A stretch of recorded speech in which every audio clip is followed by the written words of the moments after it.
പ്രാർത്ഥനയ്ക്കുള്ള സമയമല്ലോടോ. അയാൾ പോയിട്ട് നാളെ വരാൻ പറ.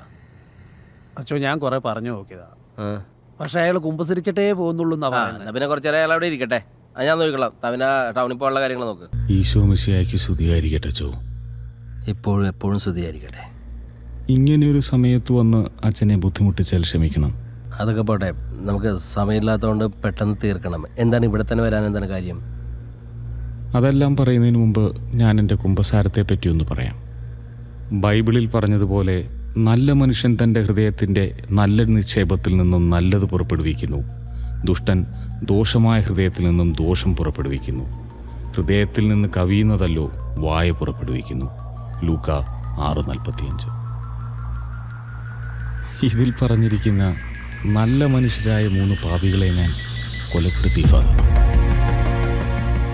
ഒരാൾക്കും മനസ്സിലാവാത്ത രീതിയിൽ അതിവിദഗ്ധമായി ഞാനത് നടപ്പിലാക്കി. ഒരു കോടതിയും ഒരു പോലീസും എൻ്റെ പുറകെ വരില്ല.